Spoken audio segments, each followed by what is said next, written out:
Hello guys, welcome back to my YouTube channel. मैं हिमांशु आप सभी का स्वागत करता हूं। हमारा आज का टॉपिक है मिशन प्रेरणा। जी हाँ, मिशन प्रेरणा।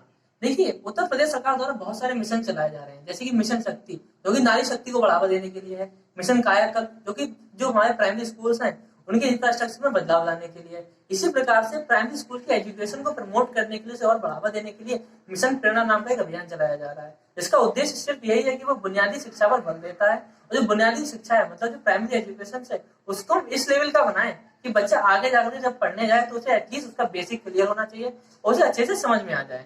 इस बार सपोज करो हम कोई मकान बनाते हैं, अगर उसका नींव कमजोर होगा तो क्या वो मकान टिक पाएगा? नहीं टिक पाएगा। इसी प्रकार से हम वो क्या करेंगे, हम अपने देश की बेस को मजबूत करेंगे, जो कि आगे जाकर क्या करेगा, आगे जाकर हमारा वही भविष्य बनने वाला है। तो हम इसीलिए उन्होंने क्या करा, मिशन प्रेरणा के अंतर्गत ये चलाया कि हम जो हमारा बेस है हम उसे मजबूत करेंगे और उसे चलाएंगे। ये अभियान चलाया कब गया था? ये अभियान 4 सितंबर 2019 को माननीय मुख्यमंत्री योगी आदित्यनाथ जी के द्वारा इसका अनावरण किया गया, जिसमें ये बताया गया कि हम लोग उत्तर प्रदेश के प्रेरक प्रदेश के रूप में निकाल के लाएंगे। कब तक? मार्च 2022 तक इसका लक्ष्य है कि उत्तर प्रदेश को एक प्रेरक प्रदेश के रूप में निकाल के लाना। ठीक है, इसीलिए इसकी टैगलाइन भी क्या है? उत्तर प्रदेश प्रेरक प्रदेश। टैगलाइन क्या है? उत्तर प्रदेश प्रेरक प्रदेश। जी हाँ। तो इसने क्या किया, इसके अंदर इन्होंने बहुत सारे लक्ष्य बनाए, प्रेरणा लक्ष्य बनाए। प्रेरणा लक्ष्य ये क्या होते हैं?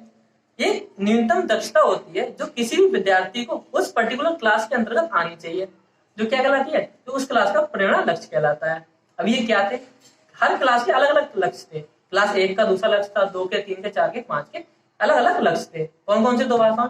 इन्होंने क्या करा, इन्होंने सिर्फ 2 विषयों को टारगेट किया, भाषा और गणित। इन्होंने भाषा और गणित को ही क्यों टारगेट किया, यह भी मन में प्रश्न आता है। इसका जवाब ये है, इन्होंने भाषा और गणित को इसलिए टारगेट किया क्योंकि हम बच्चे में जो भी क्वालिटीज देखते हैं, कौन कौन सी क्वालिटीज, जैसे हम देखना चाहेंगे कि जो 5वीं 6वीं क्लास का बच्चा होता है उसके अंदर कौन कौन सी स्किल्स होनी चाहिए। उसके अंदर LSRW होना चाहिए। LSRW मतलब listening, speaking, reading and writing. ये चारों स्किल्स उस बच्चे को आनी चाहिए। और क्या आना चाहिए? उस बच्चे के अंदर गणित का बेसिक ज्ञान होना चाहिए, जैसे चीजों को जोड़ना, घटाना, हिसाब लगाना, भारी हल्की, इन सब में डिफ्रेंशिएट करना आना चाहिए। बच्चे की जो प्रवृत्ति होनी चाहिए वो रचनात्मक प्रवृत्ति होनी चाहिए।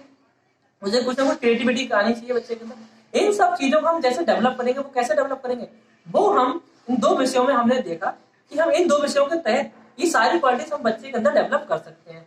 इसलिए सरकार ने सिर्फ इन 2 विषयों पर ज्यादातर फोकस किया है। अब लक्ष्य कौन कौन से थे क्लास वाइज? जैसे कि कक्षा 1 का जो लक्ष्य था वो ये था, भाषा का लक्ष्य ये था कक्षा 1 का कि जो निर्धारित सूची होगी, मतलब एक हम जो सूची निर्धारित करेंगे, जैसे कि हमने सूची में 10 शब्द लिख दिए, उन 10 शब्द में से बच्चे को 5 शब्द पहचानने आने चाहिए। वो बच्चा जो होगा वो 5 शब्द उन सूची में से पहचान लेगा, तो वो भाषा की सूची में तो लक्ष्य को पूरा कर जाएगा।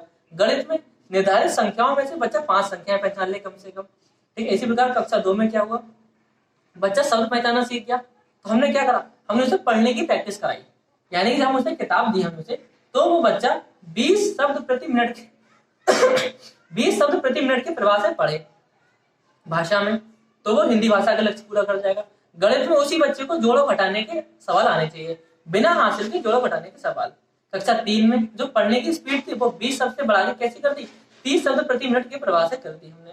और कक्षा 3 में जो गणित हुआ वो जो जोड़ो घटाने के सवाल बिना हासिल के थे, अब वही बच्चे को जोड़ो घटाने के सवाल तो आने चाहिए, लेकिन अब कैसे, अब वो हासिल के साथ साथ जोड़ घटाने के सवाल कर सके। कक्षा 4 का क्या लक्ष्य था? कक्षा 4 में क्या हुआ, बच्चा हिंदी पढ़ना सीख गया, शब्द पहचानना सीख गया, हिंदी पढ़ना सीख गया। अब हमने क्या करा, कक्षा 4 में अपने बच्चे को हमने पैसेज दिया, यानी एक छोटा अनुच्छेद दिया कि बच्चा उस अनुच्छेद को पढ़े, उसे अच्छे से समझे। समझने के बाद जो हमसे प्रश्न करें, उन प्रश्नों में से कम 75% सवालों के जवाब सही दे दे, तो वो कक्षा 4 की हिंदी भाषा की दक्षता को हासिल करता है। और गणित में जो बच्चा जोड़ घटाना सीख गया, अब बच्चे को हमने गुणा के सवाल सिखाए कि बच्चा जो गुणा के सवाल दिए वो बच्चा गुणा के सवाल करने लगे, उन संख्याओं को अच्छे से करे। और कक्षा 5 में आकर के बच्चा क्या हुआ, जो जहां पैसेज छोटा था हमने उसे क्या करा, बड़े पैसेज दिए, यानी पूरा पाठ दिया कि पढ़ो और इसे समझो। कक्षा 5 में बच्चा जो हमने पैसेज बड़े करे थे, उन बच्चों को जैसे पूरा चैप्टर दिया हमने बच्चे को, हमने कहा इसे पढ़ो और हमने उससे सवाल पूछने शुरू करे। उन सवालों के बच्चा कम से कम 75% सवाल सही हल कर दे, हिंदी भाषा में सवाल को पढ़े समझे, तो इससे क्या हुआ, उसके बच्चे की सोच डेवलप हो गई और बच्चे ने सवाल भी सही करे, तो वो बच्चा हिंदी भाषा की दक्षता को पूरा कर जाएगा। कक्षा 5 में गणित में क्या करेगा, वो उसे जोड़ घटाना गुणा कर दिया, अब क्या भाग बचा, तो हमने उसे भाग के सवाल दिए, उसे बच्चे को भाग के सवाल आने चाहिए। 75% सवाल सही हल करें तो वो कक्षा 5 की भी दक्षता पूरी कर जाएगा।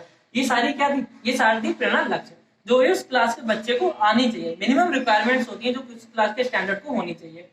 इस प्रकार को हमने क्या करा, अब प्रेरणा लक्ष्य तो निर्धारित हो गए, हमने इसे क्या करा, चेक करने के लिए हमने प्रेरणा सूची बनाई, जिसे हमने क्या नाम क्या दिया, प्रेरणा सूची नाम दिया। जैसे आम बोलचाल की भाषा में क्या कह सकते हैं, प्रेरणा तालिका भी कह सकते हैं।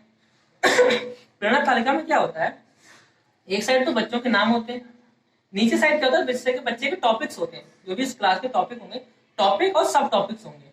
तो जो बच्चा जो भी सब टॉपिक है टॉपिक को क्लियर कर जाएगा, उसके आगे हम टिक लगा देंगे, जिससे हमें ये मालूम रहेगा कि इस बच्चे ने ये दक्षता को हासिल कर लिया है, हम इस बच्चे को यहाँ पे फोकस करना है।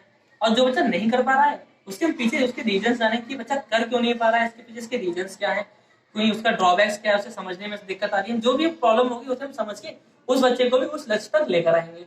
ये क्या हुआ, ये सब किसके अंदर में आया, ये सब आया प्रेरणा सूची के अंदर में। अब सरकार ने प्रेरणा सूची बना दी, प्रेरणा लक्ष्य दे दिए। अब उन्होंने ये तो अब हमें ये बताएंगे कि हम इस लक्ष्य को निर्धारित कैसे करें, प्राप्त कैसे करें। इसके लिए उन्होंने 3 मॉड्यूल बनाए, कौन कौन से, आधारशिला, ध्यानाकर्षण और शिक्षक संग्रह। 3 मॉड्यूल हो गए, आधारशिला, ध्यानाकर्षण और शिक्षक संग्रह।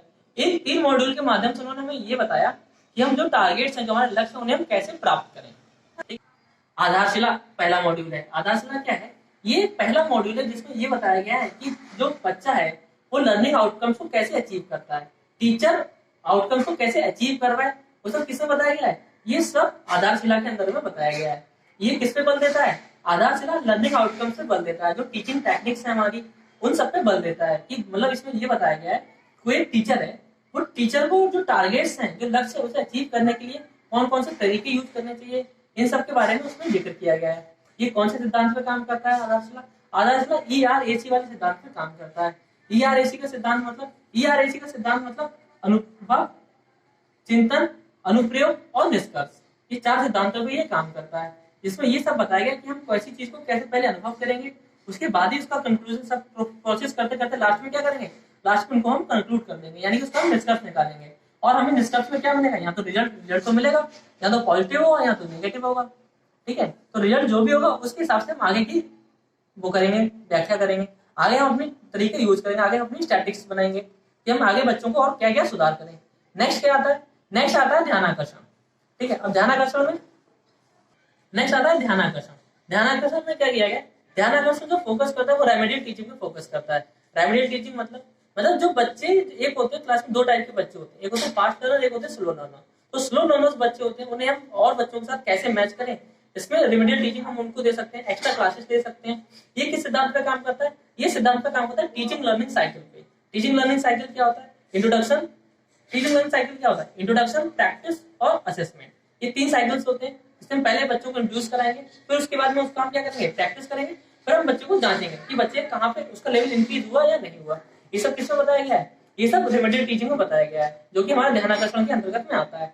और हम ध्यानाकर्षण में क्या कर सकते हैं, और हम बच्चे जो कमजोर बच्चे हैं उन्हें हम बाकी बच्चों के साथ कैसे मैचअप करेंगे, कैसे बढ़ाएंगे, उस बारे में बहुत सारे तरीके बताए गए हैं।